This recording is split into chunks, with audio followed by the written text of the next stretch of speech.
సందేశాలను amazing facts ministry స్నేహితులు మీ కొరకై సమర్పిస్తూ ఉన్నారు. ప్రకృతి విపత్తుల్లోకెల్లా సునామీ చాలా భయంకరమైనటువంటిది. సముద్రంలో చెలరేగే రాక్షస అలల ద్వారా భూకంపాలు వస్తూ ఉన్నాయి. సముద్ర గర్భంలో భూమి కంపిస్తూ ఉన్నది. అలాగే గ్రహకలములో భయంకరమైన విపత్తులు ఏర్పడుతూ ఉన్నాయి. సముద్ర తీరాన ప్రాంతంలో అలల చేత నింపబడుతూ ఉంటాయి. సునామీ గంటకు 500 మైళ్ళు పరిగెత్తుతూ ఉన్నది.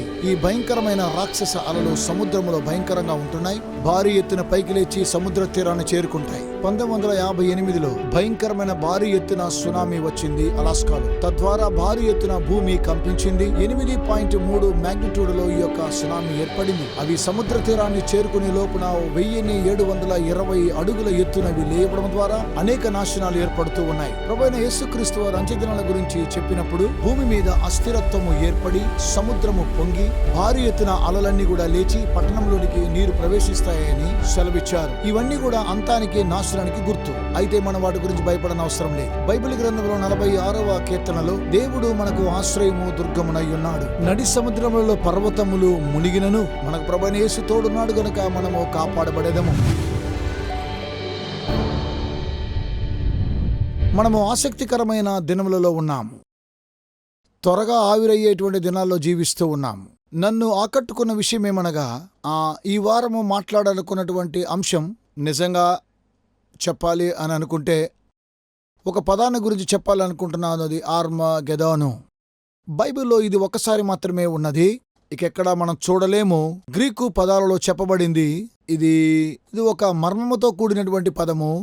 అయితే ఇది చివరిగా జరిగేటువంటి యుద్ధాన్ని సూచిస్తూ ఉన్నది. ప్రపంచమంతా ఇందులో మునగబోతూ ఉన్నది. దీని అర్థమేమనగా ఉన్నత స్థాయిలో జరిగే మంచి చెడ్డలకు మధ్య జరిగే యుద్ధం. ఈ విషయంలో చాలా గందరగోళం ఉన్నది. అయితే మీరు నేను తెలుసుకొనవలసినటువంటి ప్రాముఖ్యమైన అంశము ఇందులో దాగి ఉన్నది. మంచి చెడ్డలకు మధ్య జరిగే దాని గురించి సందేశం ఈ రోజు అలాగే రాబోయే వారంలో అదేమనగా హార్మెగిద్దోన్ యుద్ధం 1వ భాగాన్ని చూద్దాం. ప్రభువైన యేసు సెలవిచ్చినదేమనగా ప్రపంచములో యుద్ధాలు జరుగుతాయని ఆయన తన రాకడను గురించిన గుర్తులు తెలియజేశాడు.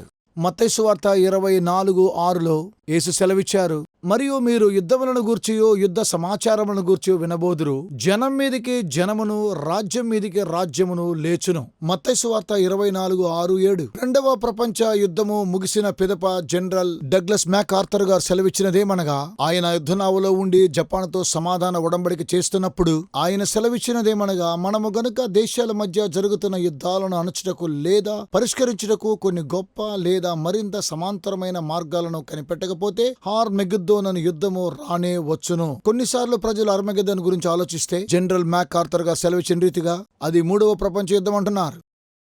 ఇది భయంకరమైనటువంటి యుద్ధము. చైనా, రష్యా, యుఎస్ అనే అనేకమైన ప్రపంచంలో ఉన్నటువంటి శక్తులు. ఒకసారి ఆలోచించండి, 2వ ప్రపంచ యుద్ధం కంటే ఇది భయంకరంగా ఉంటుంది. మీకు తెలుసా, గత శతాబ్దములో 108 మిలియన్ల ప్రజలు చనిపోయారు 20వ శతాబ్దములో. కొంతమంది అంచనా వేసినదేమనగా చనిపోయినటువంటి ప్రజల సంఖ్య ఎంతో మందని చరిత్ర తెలియజేస్తుంది. ఆ యుద్ధములో 1 బిలియన్ కంటే ఎక్కువగా చనిపోయారని తెలియజేస్తూ ఉన్నది. మనుషులు యుద్ధం పట్ల ప్రవృత్తిని చూపిస్తూ ఉన్నారు. ఈరోజు ప్రపంచంలో ఉన్న సాయుధ దళాలను మనం చూస్తే 21.3% మిలియన్ల ప్రజలు మిలిటరీలో పనిచేస్తున్నారు. చైనాలో మాత్రము ఎక్కువ సంఖ్యలో 2.4 మిలియన్ల ప్రజలున్నారు. ఇండియా 2వ స్థాయిలో ఉన్నది, 1.4 మిలియన్లు. అమెరికా దేశంలో 1.3 మిలియన్లు. ఉత్తర కొరియాలో 1.1 మిలియన్. రష్యా 9 లక్షల మంది ఉన్నారు. ఇది చాలా ఆసక్తిదాయకంగా ఉన్నది. యుద్ధంలో జరిగేటువంటి మిలిటరీ సాయుధాలన్నీ కూడా చూస్తే ప్రపంచము సైనికుల మీద, మందుగుండు సామాగ్రి మీద మరియు యుద్ధ యంత్రముల మీద గంటకు సుమారు 10 కోట్ల రూపాయలు ఖర్చు పెట్టొచ్చు ఉన్నది. ఏ విధంగా గంటకు ఇలా ఖర్చు పెడుతూ ఉన్నారు? $100 మిలియన్ల గంటకు ఖర్చు పెడుతున్నారు. కనుక ఈరోజు ప్రజలు మాట్లాడే ఆర్మగెద్దోన్ గురించి ఇది చరిత్రలో జరిగేటువంటి సత్యం. తాను కనుగొన్న ఆయుధములను మనుష్యుడు ఎంతమాత్రం ఉపయోగించలేదు. అమెరికా కూడా అణు ఆయుధములను ఉపయోగిస్తూ ఉన్నారు. అణు ఆయుధాలు ఎంతో శక్తివంతమైనటువంటిది. వాటిని ఏ విధంగా ఉపయోగించాలో, ఎవరి ముందు ఉపయోగించాలో చూస్తూ ఉన్నారు. ప్రమాదాల ద్వారా, బుద్ధిహీనత ద్వారా అణు ఆయుధాలను వారు తీసుకుని వస్తూ ఉన్నారు. ఏం జరుగుతూ ఉన్నది? ఇది ఆర్మగెద్దోన్ యొక్క యుద్ధమేనా? ప్రజలు అనుకున్న రీతిగా కానే కాదు. హార్ మెగిద్దోనను యుద్ధ సన్నాహాలను ఏ సంఘటన ప్రారంభించును? ఈ విషయం చూడాలంటే ప్రకటన గ్రంథము 7వ అధ్యాయం చూద్దాం. అటు తరువాత భూమి యొక్క 4 దిక్కులలో 4 దేవదూత నిల్చుండి భూమి మీదనైనను సముద్రం మీదనైనను గాలి వీచుకున్నట్లు 4 దిక్కులు వాయువులను పట్టుకుని ఉండగా చూచితిని. దీనర్థము తూర్పు, పడమర, ఉత్తర, దక్షిణములు. ఇవే భూమి యొక్క 4 దిక్కులు. బైబిల్ తెలియజేస్తుంది, యేసు తన దేవదూతలను పంపించి భూమి యొక్క 4 దిక్కులను పోగు చేసి, అటు తరువాత భూమి యొక్క 4 దిక్కులలో 4 దేవదూతలు నిలిచియుండి భూమి మీదనైనను సముద్రం మీదనైనను గాలి వీచుకుంటున్నట్లు భూమి యొక్క 4 దిక్కుల వాయువులను పట్టుకుని ఉండగా చూచితిని. వాయువులకు అర్థమేమనగా దుమ్ము, తుఫాను. భూమి మీదనైనను గాలి వీచకుండునట్లును, అలాగే సముద్రం మీదనైనను మనకు తెలుసు దుమ్ము తుఫాను ఏర్పడినప్పుడు దీనిని సుడిగాలి అంటారు. ఆ గాలులు సముద్రం మీద వేచబడుతూ ఉంటాయి, సుడిగాలులు వీస్తూ ఉంటాయి.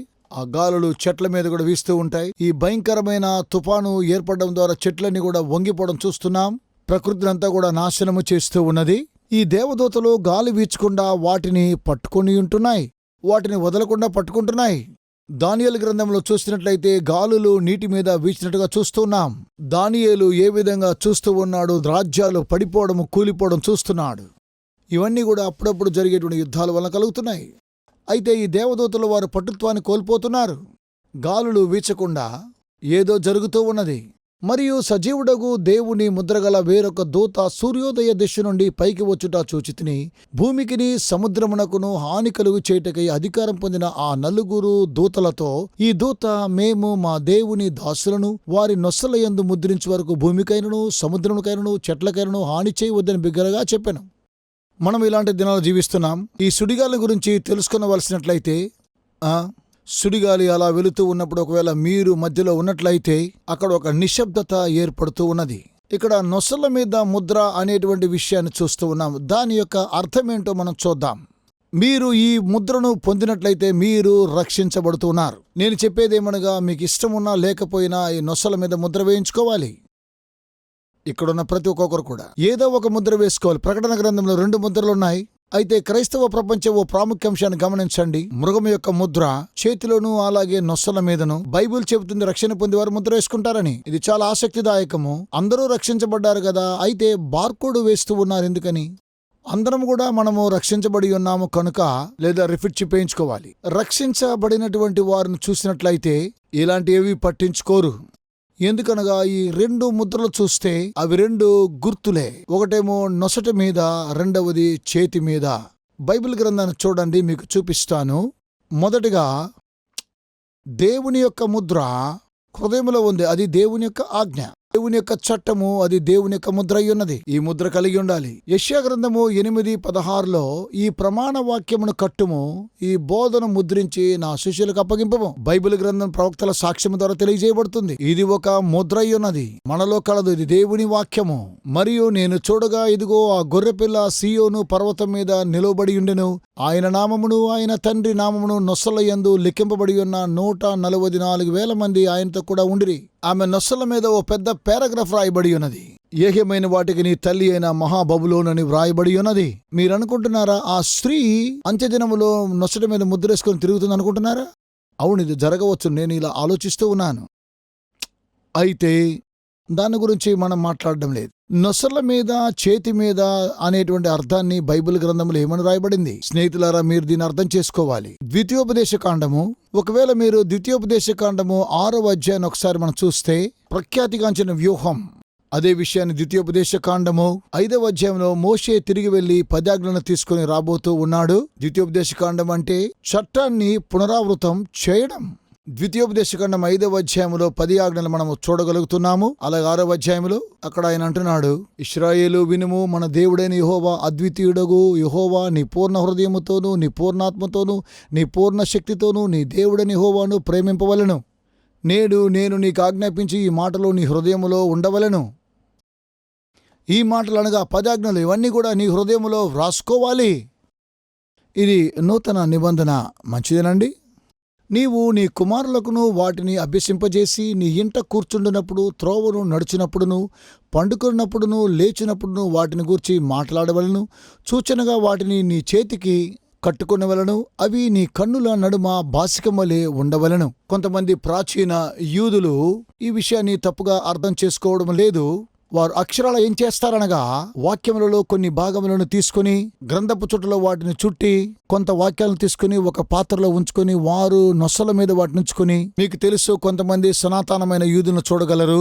వారు తమ నొసల మీద ఏదో ఒక విషయాన్ని రాసుకుని ఉంటారు. అదేమనగా దేవుని యొక్క వాక్యము. మరో వాక్యాన్ని చేతుల మీద రాసుకుంటారు. ఎందుకనగా మోసే సెలవిచ్చాడు, మీ చేతుల మీద మీ యొక్క నొసల మీద రాసుకోమన్నాడు. కనుక వారు అలాగుననే చేస్తూ ఉన్నారు. అంత మాత్రం కాకుండా మీ హృదయంలో వాటిని రాసుకోవాలి. దీని అర్థము మన యొక్క ఛాతిని తెరిచి దేవుని యొక్క వాక్యాన్ని లోపల ఉంచుకోవడమా, లేదా మీ ప్రార్థన అవసరతను ఏడ్పు గోడల మధ్య ఉంచడమా? అలా కాదండి. మన హృదయం అంటే మన యొక్క మనస్సులో మన క్రియల ద్వారా చూపించాలి. ఎక్కడికి వెళ్ళకండి స్నేహితులారా, నేటి ప్రదర్శనలోనికి తిరిగి మరలా కలుసుకుందాం. మీరు ఇంతకు ముందు ఎప్పుడైనా ఆశ్చర్యపోయారా? దేవుడు మిమ్మల్ని ప్రేమించినట్లయితే, దేవుడు మంచివాడైతే, అయితే ఆయన ఎందుకు సాతాను సృష్టించాడు? దీని గురించి ఓ ప్రత్యేకమైన పుస్తకాన్ని నిర్వహించాం. అదే పేరుతో ఉచితంగా పంపిస్తాం. అపవాదిని దేవుడు సృష్టించిన ఈ అద్భుతమైనటువంటి ఉదాహరణలతో కూడినటువంటి బైబిల్ వాక్యాలతో కూడిన పుస్తకం, ప్రాముఖ్యమైనటువంటి ప్రశ్నలతో కూడా. అసలు అపవాదిని దేవుడు సృష్టించాడా? అయితే అపవాది ఎక్కడి నుండి వచ్చాడు? ఎందుకు లూసిఫర్ తిరుగుబాటు చేశాడు? అతడు సాతానుగా దయ్యంగా ఎలా మార్చబడ్డాడు? ఇంకా ప్రాముఖ్యంగా ఇలాంటి శోధనలపై ఎలా విజయం సాధించగలరు? మీ ఉచిత ప్రతిని పొందడం కోసమై తెరపై ఉన్న నెంబర్ను సంప్రదించండి. ఈ ఆఫర్ నెంబర్ సంప్రదించండి 402. ఈ తెరపై ఉన్న వెబ్ అడ్రస్ ను సంప్రదించండి. ఈ అద్భుతమైన పుస్తకాన్ని చదివిన తరువాత మీ స్నేహితులతో మీరు పంచుకోండి. రండి, తిరిగి ఈ రోజు ప్రదర్శనలను తిరిగి వెళదాం. ఆశ్చర్యమైన సత్యాలు నేర్చుకుందాం దేవుని వాక్యం ద్వారా. కొన్ని ముఖ్యమైన వాక్యాలు మీకు తెలియజేయాలనుకున్న బైబిల్ గ్రంథంలో మనము చూసినట్లయితే దీన్ని మీరు కోల్పోకూడదు. చాలా మంది ప్రజలు వివిధమైనటువంటి ఆలోచనల ద్వారా ఈ యొక్క మృగము యొక్క ముద్ర ఏంటనే విషయం తెలుసుకోవడం కోసం, ఒకటేమో నొసల మీద, అలాగే చేతుల మీద, ఈ విషయాన్ని చదువుకుందాం ద్వితీయోపదేశకాండం 11:18. కాబట్టి మీరు ఈ మాటలను మీ హృదయంలోనూ మీ మనస్సులోనూ ఉంచుకొని వాటిని మీ చేతుల మీద సూచనలుగా కట్టుకొనవలను. అవి మీ కన్నుల నడుమ బాసికములుగా ఉండవలను. యెహోవా ధర్మశాస్త్రము నీ నోటనున్నట్లు బలమైన చేతితో యెహోవా ఐగుప్తుల నుండి నిన్ను బయటికి రప్పించెననుటకు ఈ ఆచారము నీ చేతి మీద నీకు సూచనగాను నీ కన్నుల మధ్య జ్ఞాపకార్థముగాను ఉండును. బాహుబలము చేత యెహోవా మనలను ఐగుప్తులో నుండి బయటకు రప్పించెను గనుక ఆ సంగతి నీ చేతి మీద సూచనగాను నీ కన్నుల మధ్య లలాట పత్రికగాను ఉండవలను అని చెప్పెను. నిర్గమకాండము 13:16. ప్రతి ఒక్కరి చేతుల మీద, నుదుటి మీద, ప్రతి యూదుని కూడా ఈ విషయము తెలుసును. దీని అర్థం ఏంటి వరకు తెలుసును. దీని అర్థము మీరు క్రియల ద్వారా దీన్ని తెలియచేయాలి. మీ యొక్క మనసులను సులువుగా తెలియజేస్తున్నాడు. ఒకవేళ దేవుని ముద్ర నీకు లేకపోతే నీ చేతి మీద, నీ యొక్క హృదయంలో, నీ యొక్క నొసల మీదను, నీ చేతి మీద, నొసల మీద ఏదో ఒక స్థలంలో ఉండాలి. మీ తండ్రి గారి పేరు నొసల మీదైనా ఉండాలి. ఈ ముద్ర గురించి రాబోయే వారంలో మాట్లాడతాను. ఇది ఒక ప్రత్యేకమైనటువంటి సందేశం కనుక. అయితే ముద్ర అనగా ఏంటి?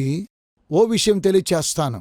ఒక ముద్ర కలదు, లేదా కొన్ని ప్రాముఖ్యమైన అంశాలు తెలియజేస్తా. దేవుని యొక్క చట్టం అనేటువంటి ముద్ర. అక్కడ దేవుని యొక్క నామాన్ని చూడగలం. అందులో 3 ప్రాముఖ్యమైనటువంటి అంశాలు కలవు ప్రతి ముద్రలో కూడా. ప్రభుత్వం వారి ముద్రలో ప్రెసిడెంట్ గారు మాట్లాడుతూ ఉన్నప్పుడు అమెరికా దేశంలో ఉన్నటువంటి ముద్ర చూస్తే, నేను ఒకసారి కార్యాన్ని చూసినప్పుడు నాష్విల్లో కొన్ని వారాల క్రితం ప్రెసిడెంట్ గారితో నేను కూడా చేతులు కలిపి మాట్లాడుతూ ఉన్నప్పుడు ఆయన తనకున్నటువంటి సొంత పోడియంను తీసుకుని వచ్చాడు. ఆయన వైస్ ప్రెసిడెంట్ అండి. ఆయన తన సొంత వేదిక మాట్లాడేవారు. నాకు ఆయన ఇచ్చారు అది. వారు దాన్ని అక్కడ ఉంచారు. అక్కడ ఒక ముద్ర వేశారు. ఒక అటెండర్ వచ్చి అన్ని కూడా చక్కగా అమర్చారు. మైక్రోఫోన్ కూడా అక్కడ ఉంచారు. ఒక బట్ట తీసుకుని ముద్రను చక్కగా తుడుస్తూ ఉన్నాడు. ప్రభుత్వం యొక్క ముద్రలో 3 ప్రాముఖ్యమైన అంశాలుంటాయి.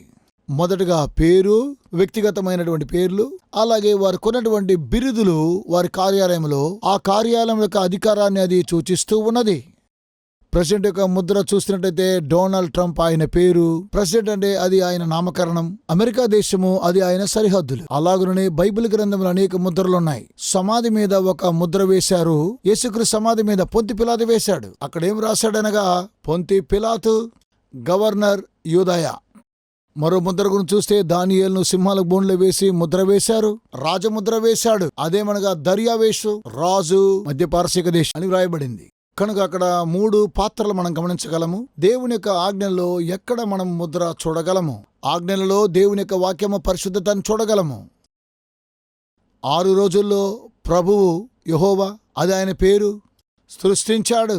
ఆయన సృష్టించేవాడు, అలాగే కాపాడేవాడు, అది ఆయన నామము. భూమి ఆకాశములు, భూమి మీద గాని భూమి క్రింద గాని, అది ఆయన సరిహద్దులు. అక్కడ మీరు దేవుని నామాన్ని చూడగలము, దేవుని యొక్క ముద్రను చూడగలము. మీరు ఆరాధించేది ఎవరని కూడా తెలియజేస్తున్నది. ఇది చాలా ప్రాముఖ్యమైన ఒప్పందం. కొంతమంది దీన్ని సరిగా గమనించరు. అది ముద్ర మాత్రమే కాదు, అది ఆజ్ఞల్లో ఉన్నటువంటి ముద్ర. ప్రాముఖ్యమైన ముద్ర ఏంటో మీకు తెలుసా? మృగము యొక్క ముద్ర ఎవరి మీద కలదో అది ఎవరి ఆత్మ అండి? సాతానాత్మ. ఎవరికైతే దేవుని ముద్ర ఉంటుందో దేవుని ఆత్మ ఉంటుంది.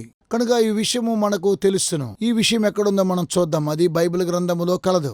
2 కొరింథీయులకు రాసిన పత్రిక 1వ అధ్యాయము 21, 22 వచనం చూసినట్లయితే, మీతో కూడా క్రీస్తునందు నిలిచి ఉన్నట్లుగా మమ్మను స్థిరపరిచి అభిషేకించిన వాడు దేవుడే.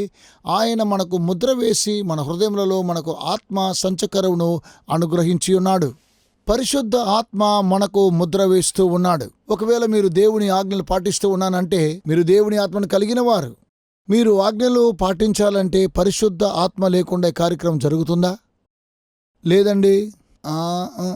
మీరు ఎంత కఠినంగా ప్రయత్నించినా సరే, ఒకవేళ మీరు దేవుణ్ణి మీ జీవితం మొదటగా ఉంచుకున్నట్లయితే, అలా మీరు చేసుకోనకపోయినట్లయితే అది విగ్రహం అవుతూ ఉన్నది. మీ హృదయంలో దేవునికి మొదటి స్థానం ఇవ్వకపోతే మీరు ఏదో దేవుని ఆరాధిస్తున్నారని అర్థం. మీ హృదయంలో దేవునికి మొదటి స్థానం లేకపోతే నువ్వు నిజమైనటువంటి దేవుణ్ణి ఆరాధించడం లేదు. దేవుని యొక్క నామాన్ని అనవసరంగా ఉచ్చరిస్తూ ఉన్నావు. విశ్రాంతి దినాన్ని పరిశుద్ధంగా ఉంచుకోవడం లేదు. మీరు ఏమీ చేయకుండా ఊరికనే కూర్చుని నేను కూడా విశ్రాంతి దినాన్ని పరిశుద్ధంగా ఆచరిస్తున్నా అంటే మీ హృదయంలో దేవునికి మొదటి స్థానం ఇవ్వకపోతే దేవుని ఆత్మను కోల్పోతున్నారని అర్థం. ఎవరికైతే పరిశుద్ధాత్మ ముద్రను కలిగి ఉన్నారో, ఎఫెసీ 1వ అధ్యాయం 13వ వచనం, మీరును సత్యవాక్యమును అనగా మీ రక్షణ సువార్తను విని క్రీస్తునందు విశ్వాసముంచి వాగ్దానం చేయబడిన ఆత్మచేత మీరు ముద్రించబడితిరి, అనగా పరిశుద్ధాత్మ ద్వారా మీరు ముద్రించబడి ఉన్నారు. మరో వాక్య భాగాన్ని చూద్దాం. ఎఫెసీ 4:30, దేవుని పరిశుద్ధాత్మను దుఃఖపరచుకుడి, విమోచన దినం వరకు ఆయనందు మీరు ముద్రించబడి ఉన్నారు. అలాగే యెహెజ్కేలు గ్రంథము 20వ అధ్యాయం 12వ వచనం చూసినట్లయితే, మరియు యెహోవానగు నేను వారిని పవిత్రపరచువాడనని వారు తెలుసుకున్నట్లు నాకును వారికిని మధ్య విశ్రాంతి దినములను వారికి సూచనగా నేను నియమించితిని. విశ్రాంతి దినాన్ని దేవుడే సృష్టించాడు. ఆయన తిరిగి దాన్ని సృష్టిస్తూ ఉన్నాడు, పరిశుద్ధపరుస్తూ ఉన్నాడు. ఎప్పుడు పనంతా కూడా పూర్తయింది. దేవుని పరిశుద్ధులందరూ కూడా ముద్రించబడిన తరువాత 7వ అధ్యాయముల విషయాన్ని మనం చూడగలము. గాలులను వీచకుండా బంధించుము, నా ప్రజలకు ముద్ర వేసేంత వరకు. ఆ తరువాత వారు ముద్రించబడిన పిదప అప్పుడు వాయువులు విడుదల చేయబడతాయి. కనుక ఎందుకు ఈ సంఘము ఇంకా ఉన్నది? ఎందుకనగా మనం ఒకరినొకరు కలుసుకునేటువంటి సమయము, ఒకరినొకరు మాట్లాడుకునేటువంటి సమయం చాలా మంచిది. నేను కూడా సంఘానికి రావడం చాలా ఇష్టపడతాను. స్నేహితులు కలుసుకోవడము, వారితో ఐక్యం కలిగి ఉండడం. నిజంగానే మనం ఉనికి కలిగి ఉన్నామా? మన యొక్క లక్ష్యం ఏంటి? ప్రభువైన యేసు అన్నారు, మీరు సర్వ సృష్టికి వెళ్ళి సువార్తను ప్రకటించండి. దేవుడు మనం పని చేయడానికి పనిచ్చాడు. మనము ఆకలితో ఉన్న వారిని తృప్తిపరచాలి. జీవాహారాన్ని వారికి మనం పంచిపెట్టాలి. వారికి దుస్తులు ధరింపజేయాలంటే దేవుని యొక్క నీతికల దుస్తులు వారికి ధరింపచేయాలి. వారు దప్పికరిగి ఉంటే జీవజలం వారికి ఇవ్వాలి. మన లక్ష్యమేమనగా సువార్తని ప్రకటించాలి, లోకాన్ని వెలుగుమయం చేయాలి. కనుక ఈ యొక్క సంఘము ఈ కార్యక్రమాలు చక్కగా చేయాలి. ఎందుకనగా మీరు ఏం చేస్తూ ఉన్నారు? ప్రజలను సిద్ధపరచడం కోసమై, వారు జీవించడం కోసం. పరిస్థితులన్నీ కూడా మూయబడినట్లయితే, అలా జరిగినప్పుడు అది నన్ను కంపింపజేస్తూ ఉన్నది. కొద్దిగా వణికిపోతాను కూడా నేను. అలాగున జరగకూడదని మనమందరం కలిసి ప్రార్థన చేద్దాం. అప్పుడు దేవుడు క్షమిస్తాడు. మరలా దాన్ని కొనసాగించుదాం. దేవుని కృప ద్వారా మనం సంతోషంగా ఉన్నాము. మనము దేనిని ఎదురు చూడకుండా చేసినట్లయితే ఒక సమయం వస్తుంది, ప్రజల్లో ఇలా జరగవచ్చును, ప్రపంచంలో జరగవచ్చును, దేశాల్లో జరగవచ్చును. కృపాకాలము ముగించబడడం ద్వారా, ఆ వ్యవధి కాలంలో కృపాకాలం ముగించబడుట. దేవుడు తన కృపనిచ్చాడు. ఆయన మనకు కొంత సమయాన్నిచ్చాడు. చాలా తక్కువ సమయాన్నిచ్చాడు. దాన్ని కోల్పోకూడదు. సమయము దొరికినప్పుడు ఆయన వద్దకు రావాలి. ఆయన వద్ద కృపను మనం పొందుకోవాలి, రూపాంతరం పొందాలి. అయితే కొన్నిసార్లు దేవుడు సెలవిస్తాడు, చాలా అంటాడు. ఆ దినాలు సంభవించినప్పుడు మికాయేలు రావడం చూస్తారు. ఆ దినాలు సంభవించినప్పుడు దేవుని ఆలయము నిశ్శబ్దత అయిపోతే మన కొరకు విజ్ఞాపన చేసేవారు ఎవరు ఉండరు. అది రాజైన సౌల్లో జరిగినదే. దేవుడు అతను ఎంతగానో కనికరించాడు. 40 సంవత్సరాలు రాజ్యాన్ని పరిపాలించాడు. 10 సంవత్సరాలు పాలించాడు. తర్వాత తిరుగుబాటు చేశాడు, ఎదురు తిరిగాడు, ప్రవక్త అయిన సమూయేలు మాటలు వినలేదు, తానే కార్యాలు చేశాడు, గర్వించాడు, తనకున్న అధికారాన్ని నాశనం చేసుకున్నాడు, అధికారం పోగొట్టుకుని అవినీతిని కొనసాగించాడు, తనకున్నటువంటి అధికారం ద్వారా తిరుగుబాటు చేశాడు, శక్తిని కోల్పోయాడు. ప్రవక్తలు మాట్లాడారు, యాజకులు మాట్లాడారు, వారిని కూడా చంపేశాడు. చివరిగా దేవుడు అన్నాడు, నేను నీతో మాట్లాడను, ఎందుకంటే నీవు నా మాట వినడం లేదు. ఫిలిస్తీన్లు అతని మీద యుద్ధం చేసినప్పుడు తిరిగి ప్రవక్తల ఎద్దుకు వచ్చినప్పుడు అక్కడ సమాధానము దొరకలేదు. అతనికి యాజకుల ఎద్దుకు వెళ్ళాడు, సమాధానం లేదు, ప్రార్థనకు సమాధానం లేదు. చివరికి మాంత్రికుల ఎద్దుకు వెళ్ళాడు. సౌలు పరిశుద్ధాత్మను దుఃఖపరిచి తన కత్తితో తానే చనిపోయాడు. యూదా ఇస్కరియోతు ఓర్పును కోల్పోయాడు. యేసుక్రీస్తు వారు మొరపెట్టాడు 3.5 సంవత్సరములు. యేసుతో నడుస్తున్నాడు గాని తను తాను సమర్పించుకోలేదు. అయినా ప్రభువైన యేసు యూదా ఇస్కరియోతు పాదములను కడిగాడు. పశ్చాత్తాపడకుండానే ప్రభువైన యేసును అప్పగించాడు. తన హృదయాన్ని కఠినపరుచుకున్నాడు. నిజమైన మెస్సీ అయితే ఈయనెందుకు వంగి నా కాలు కడుగుతాడని గర్వించాడు. అతడు గర్వించాడు. బైబిల్ తెలియచేస్తుంది సాతానుడు అతను ప్రవేశించాడని. అతడు బయటికి వెళ్ళినప్పుడు అది రాత్రివేళ.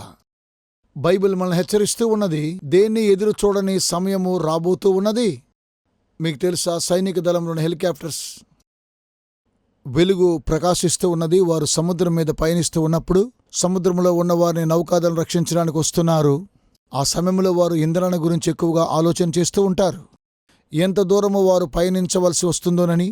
మరి ఎయిర్ప్లేన్ వలె ఎక్కడ కూడా వారు దిగడానికి లేదు కదా. వారికి సరైనటువంటి భూమి కావాలి. కనుకనే వారు ఎక్కువగా ఇంధనాన్ని వారితో కొనిపోతుంటారు. ఎందుకనగా వారు తిరిగి రావాలి కదా. ఏమీ ఎదురు చూడకుండానే వారు ఆ కార్యక్రమాన్ని అంతా కూడా చేయవలసిన వారై ఉన్నారు. కొద్ది సమయం వెళ్ళినప్పుడు ఆ యొక్క ఎర్ర లైట్ కూడా ఆగిపోతూ ఉన్నది. ఆ వ్యక్తిని కాపాడాలి అనుకున్నప్పుడు కూడా 1 మైలు వెళ్ళిపోయిన తర్వాత వారు తిరిగి వెళ్ళిపోతూ ఉంటారు. అప్పుడు వారు అంటారు, మేము నిన్ను కాపాడితే మేము తిరిగి వెళ్ళలేం కనుక మేము మునిగిపోతామంటారు. కొన్నిసార్లు ఇలాగనే జరుగుతుంది, ఎలాంటి ప్రమేయం లేకుండానే. ఎంతమందికి తెలుసును దేవుని యొక్క కృప చాలా దూరంగా ఉన్నదని. దేవా నీకు వందనాలు, నీవు కనికరం కలిగిన దేవుడవు, నా పాపాలు క్షమించండి, మరలా రేపు చేస్తా, నేటి కృపను బట్టి మీకు వందనాలు. అది నిజమైన పశ్చాత్తాపమా? నువ్వు అలా చేస్తూ ఉంటే దేవుడు నిన్ను క్షమిస్తాడా? క్షమించడు. నిజంగా నువ్వు పశ్చాత్తాపడడం కోసమై నీ యొక్క స్థితిని కోల్పోతూ ఉన్నావు. దేన్నో ఎదురు చూసి చేయడం కాదు గాని ఏదో ఒక పర్యవసనం ఎదుర్కోవాలి. కొన్నిసార్లు దేవుని యొక్క కనికరాన్ని చులకనగా తీసుకొనొచ్చు ఉన్నాము. అది చాలా ప్రమాదకరము. చాలామంది ఇలాగనే చేస్తూనే ఉన్నారు. ఆయన చాలా కనికరం కలిగినవాడు, ఓర్పు కలిగినవాడు, దీర్ఘశాంతుడు. ఎందుకంటే ఆయన పరలోకపు తండ్రి కనుక ఆయన లేదు కాదని చెప్పడు కదా. సమయము ఆసన్నమైనప్పుడు ఆయన కాదు అని చెప్పగలడు. ఎందుకనగా నువ్వు చాలాసార్లు పడిపోతూ ఉన్నావు. నువ్వు అలాంటి స్థితికి వెళ్ళనవసరం లేదు. అలాగుననే అది లోతు దినాల్లో జరిగింది సొదొమ గొమొర్రాలకు. చివరిగా దేవదూతలు వచ్చి నీవు నీ కుటుంబాన్ని తీసుకుని వెళ్ళు, దేవుడి దేశాన్ని నాశనం చేయబోతారని తెలియజేశారు. సూర్యుడు అస్తమించినప్పుడు సొదొమలో అంతా కూడా చక్కగా ఉందని అనుకున్నారు. పువ్వులు మంచి సువాసన కలిగి ఉన్నాయి, పక్షులు చాలా చక్కగా ఉన్నాయి. వారికి అర్థం కాలేదు అది చివరి దినం అనుకుని. అలాగే నోవహు దినాల్లో కూడా జరిగినాయి. ప్రపంచం అంతా కూడా క్షమాపణ లేని అంతిమ సమయానికి వచ్చారు. మీకు గుర్తుందా దేవుడు ఏం చెప్పాడనని? నోవహు నీవు నీ కుటుంబం ఓడలోనికి ప్రవేశించు. ఆ తర్వాత దేవుడు ద్వారం మూసేశాడు. దేవుడు ద్వారం మూసిన తర్వాత ఏం జరిగింది? వెలుపల ఏం జరిగింది? గత దినాల్లో జరిగినట్లుగానే ఆ తర్వాత 7 రోజులు ద్వారం మూయబడింది. అయితే వారు పశ్చాత్తాపడలేదు. వారు ఆలోచనలో గందరగోళం ఏర్పడిందా?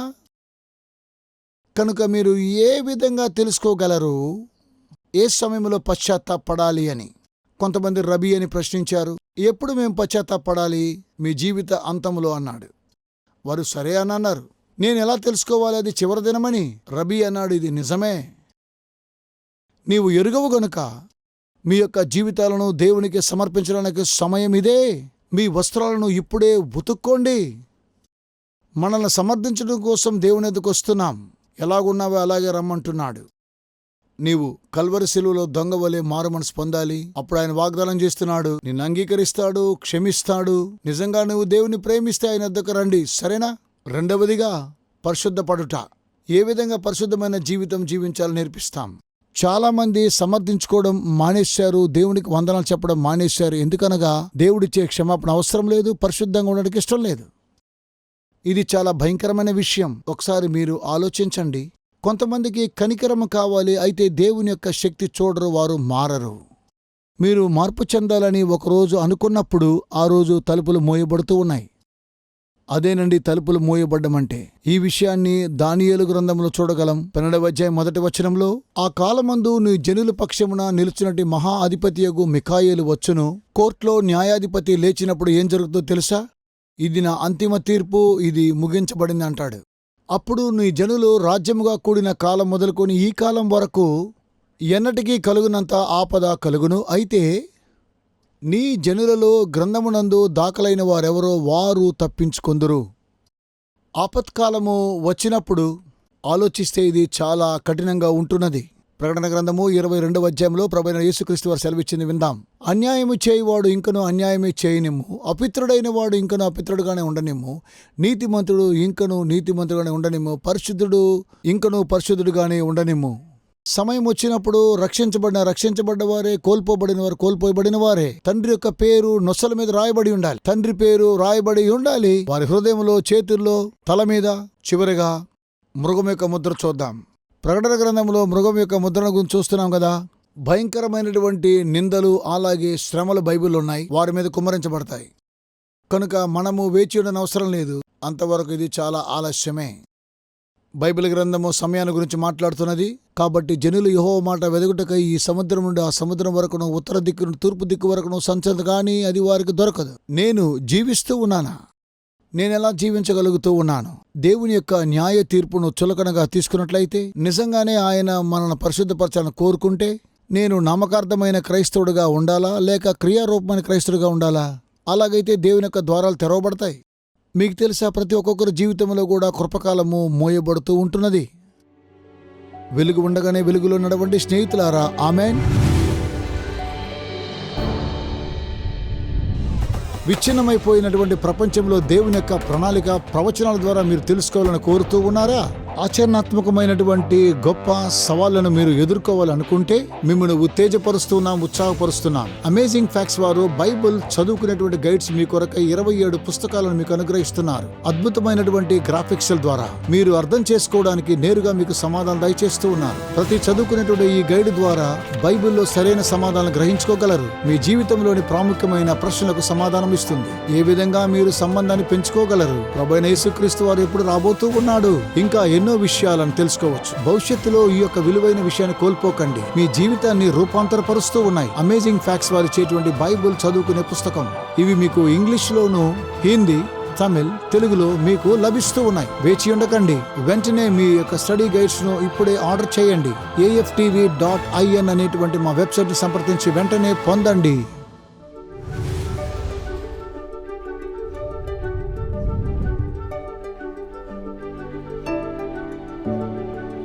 మర్చిపోకండి, ఈరోజు ఉచిత ఆఫర్ని పొందుకోవడం కోసము మీరు చేస్తూ ఉన్నటువంటి సహాయాన్ని బట్టి మీకు వందనాలు తెలియజేస్తూ ఉన్నాం. యేసుక్రీస్తు సువార్తను ప్రపంచానికి తీసుకుని వెళ్ళాలి. రాబోయే వారం మాతో కూడా కలుసుకోండి. దేవుని యొక్క వాక్యం ద్వారా లోతైన సత్యాలు తెలుసుకుందాం. ఆశ్చర్యమైన సత్యాలు మనం నేర్చుకోబోతున్నాం.